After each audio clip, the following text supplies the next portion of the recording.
छात्रों, आज मैं फिर एक गद्यांश को लेकर आया हूँ। जो पाठ बचा हुआ है उसको लेकर आया हूँ है। तो पहले इसको पाठ को थोड़ा पढ़ते हैं, पढ़ने के बाद में कुछ मैंने इसको टिक किया है, वहाँ से उस गद्यांश को कराऊँगा। दुनिया में हम देखते हैं तो लोग हैं कि बहुत हाथ पैर पटक रहे हैं, दिन रात जोड़ तोड़ में लगे रहते हैं। कोशिश में तो कमी नहीं है, पर सिद्धि कुछ नहीं मिल पाती। तो आखिर ऐसा क्यों है? कोशिश की पुरुषार्थ में सिद्धि माने तो ये दृश्य नहीं दिखना चाहिए कि हाथ पैर पटकने वाले लोग व्यर्थ और निष्फल रह जाएं। अगर वे व्यर्थ प्रयास करते रहते हैं तो अंत में ये कह उठें कि क्या करें, भाग्य ही उल्टा है, तो इसमें गलती नहीं मानी जाएगी। सच ही अधिकांश यह होता है कि उनका और भाग्य का संबंध उल्टा होता है। भाग्य के स्वयं उल्टे सीधे होने का तो प्रश्न ही क्या है। कारण उसकी सत्ता सर्वत्र व्याप्त है। वहाँ दिशाएं तक समाप्त हैं। विमुख और सम्मुख जैसा वहाँ कुछ संभव ही नहीं है। तब होता यह है कि ऐसे निष्फल प्रयत्नों वाले स्वयं उससे उल्टे बने रहते हैं, अर्थात अपने जो ज़्यादा गिनने लग जाते हैं, शेष दूसरों के प्रति अवज्ञा और उपेक्षाशील हो जाते हैं।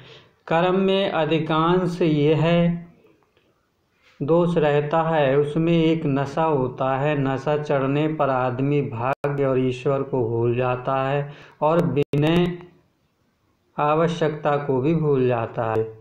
यूँ कहिए कि जानबूझकर भाग्य से अपना मुंह फेर लेता है, तब उसे सहयोग ना मिले तो उसमें विस्मय ही क्या है। ऊपर के शब्दों में आप कृपया कर्म की अवज्ञा न देखें, उसके साथ अकर्म के महत्व को भी पहचानें। अकर्म, यहाँ से पैराग्राफ लिया है। अकर्म का आशय कर्म का अभाव नहीं, कर्तव्य का क्षय है। मैं यह कह रहा हूँ, मैं वह करने वाला हूँ, मैं ये सब कुछ करके छोड़ूंगा आदि अहंकारों से किया गया कर्म यदि सिद्ध और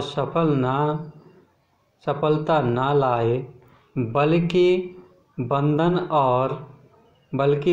और क्लेश उपजाए, तो इसमें तर्क की कोई असंगति नहीं। पुरुषार्थ का अर्थ मेहनत ही नहीं है, सहयोग भी है। अहम के बल पर चलने से यह सहयोग क्षीण होता है, तब उसको पुरुषार्थ भी क्या कहना। तो ये है, यहाँ से मैंने इसको टिक किया है, अकर्म से लेकर और क्या कहना तक है। तो इसमें पूछा गया है, इसमें पूछते हैं कि प्रस्तुत गद्यांश के पाठ एवं लेखक का नाम बताइए। सबसे पहला क्वेश्चन तो यही होता है।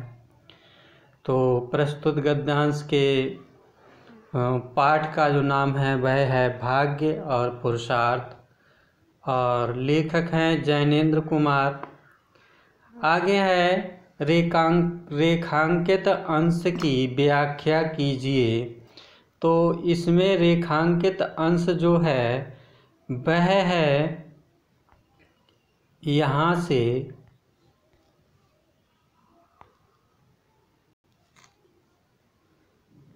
से और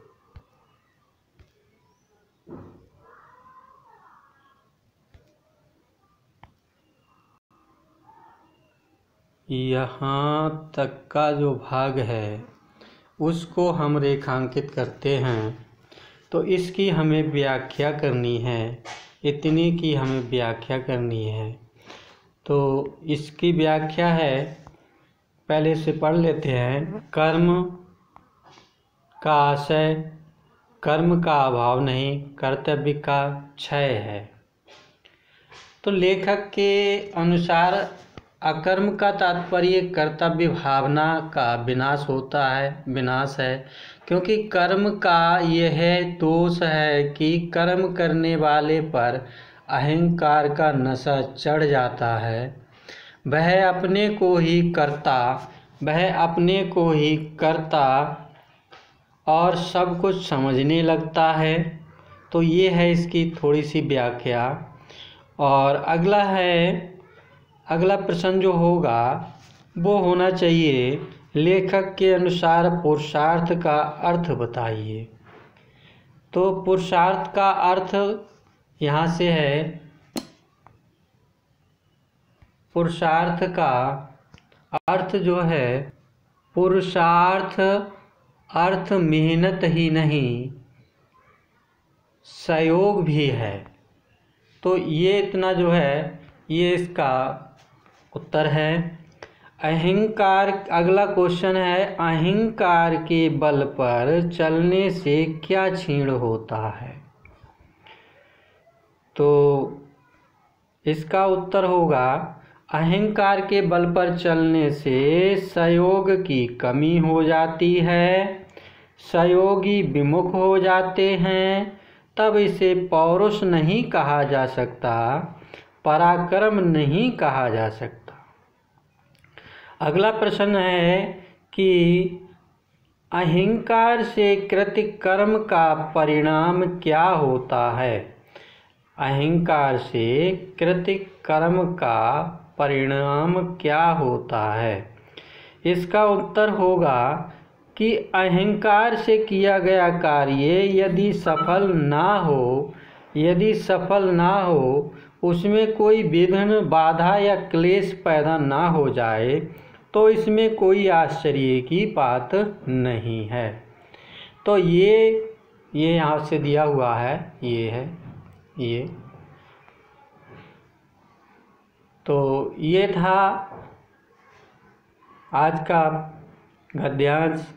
और कल फिर इसमें से कुछ भाग बचा हुआ है, उसको कल लेकर आएंगे। तब तक के लिए धन्यवाद।